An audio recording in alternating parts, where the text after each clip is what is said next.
Hey everybody, Who's Your Jedi here with another review for you. This time I'm talking the Riverdale episode Big Fun. And this was genuinely a pretty fun episode of the series. Um, this is another one of those episodes though where you really kind of have to take a step back and remember that Riverdale is what it is. Like it's kind of ridiculous that everybody on in the cast is really good at singing and dancing. Like, when exactly does Reggie have time to practice his singing and dancing, or Jughead? I mean, Archie and Josie, it kind of makes sense, and it's actually previously established from multiple episodes that Veronica is, in fact, very good at singing. But again, this is a musical episode of the show. Um, kind of one of those things you just sort of have to roll with. I mean, it was sort of ridiculous when they did that the musical episodes of Flash and Supergirl. But when you've got actors that are talented at musical things, well, why the hell not, right? And yeah, this was pretty fun. I don't really know that much about Heathers the musical, but boy, I mean, these are some good songs, and ultimately, yes, Big Fun really was probably the best song of the episode.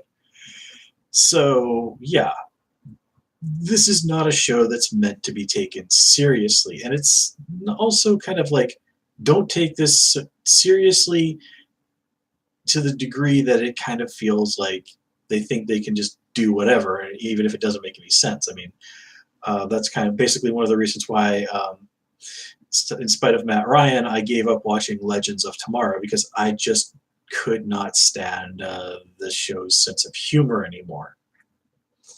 But enough of my complaints and rambling. Let's get right into it. Despite this episode being quite a lot of fun, not really all that much happened.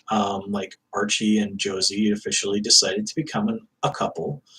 And I do like how Archie sort of made his case for this in a reasonable and mature fashion. So, okay, cool. Um, Melody back in season one was not really especially a standout person as a character. So I kind of see why they switched this particular plot over to Josie rather than her. Um, I also like here that we do start to see things kind of taking a turnaround. Jughead is able to successfully strike back at his mom, and it just sort of shows you that this, as bad as things get, our intrepid high school heroes are not helpless. And I also liked how it really did sort of drive things home for Jughead. His mom had taken their home. Jughead even said, "My childhood home," and turned it into a drug lab. This trailer meant nothing to Alice, and it meant a lot to Jughead. I mean, that was again his childhood home. I mean, sometimes I go past the house where I spent my earliest years as a kid. I have clear memories of when I lived there, and there's another family that lives there now. I've never met them. I have no idea who they are. But it does sort of evoke a little bit of sadness in me when I realize, like, hey, that used to be my home, and now it's not anymore. And I can see all the things that are different about it. And I can remember back when, my family did live there. But that's the way of the world. And that's kind of the clash between Jughead. This is a place that between Gladys and Jughead. This is a place that Gladys, lived with her family, and she, in a way, almost defiles it in Jughead's mind. To her, it's nothing but a tool. But the real thing here is, and Betty points it out to him, that this is, him, like, what they ultimately do with burning it down doesn't make all of that stuff go away. I mean, if something were to happen to that house, if the people there were to like sell it and knock it down and put up a 7-Eleven or something, well, yeah, I'd be pretty sad about that. But life goes on. It's a big part of a lot of philosophies, particularly like in Buddhism, that It's the pain of trying to hold on to things that you can't. That's a big part in making people unhappy. I mean, things change. Uh, the world goes on around us. Things that were important to us when we were children and when we were younger, as time goes by, one way or another, we often lose them. And it is that pain of trying to hold on to those things that, like I said, leads to a lot of misery in our lives. When Jughead says, like, you know what, screw it, this place isn't my home now, it's a drug lab, I'm going to destroy it. Once that's done, he's freed himself from that burden.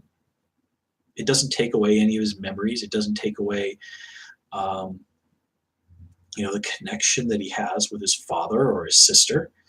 Certainly, well, losing the trailer doesn't do anything to his relationship with his mother. It was his mother's actions that damaged that, not the trailer itself.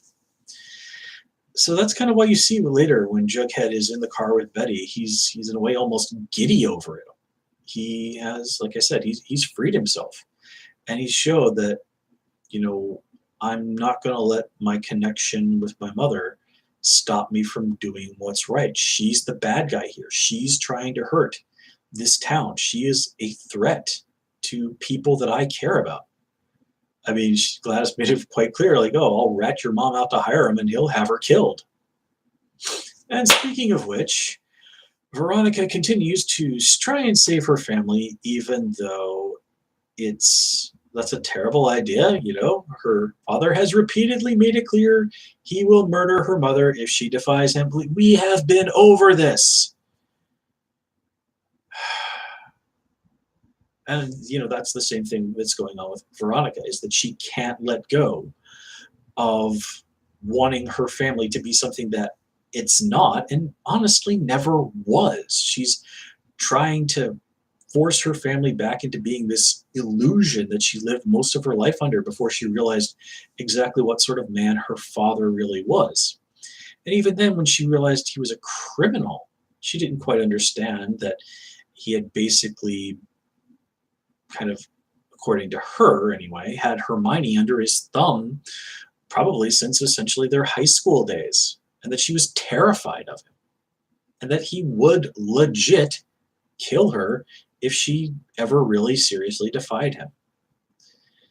But Veronica is just struggling, trying to run back to this illusion, and it's just laughable that this is something she's actually trying to do.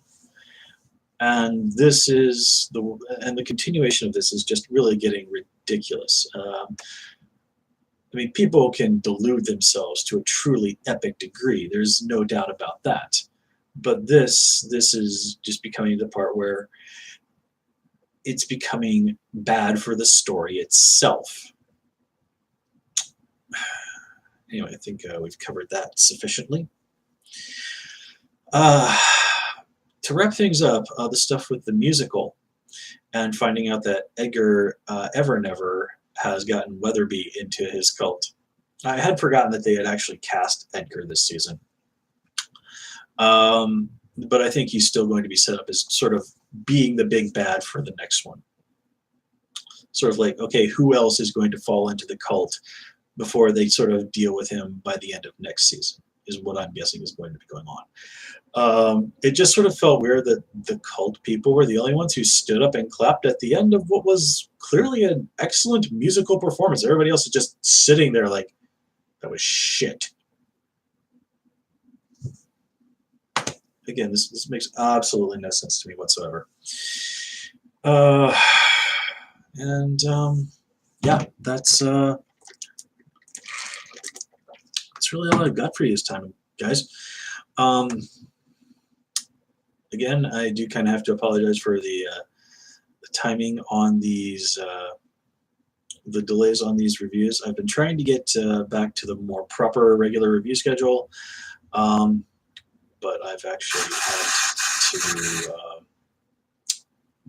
basically kind of, on 2 days I've had to go, I should have been off for various reasons. I've had to go into work, and that's kind of thrown a wrinkle into things. And there's some medical drama going on with someone in my family that's also been happening, and lately the news has not been especially good, so that's been taking a toll on my morale, to put it bluntly. Anyway, guys, sorry about that. So I'm going to call it here. As always, please comment, rate, subscribe, and until next time, take care and have a good one.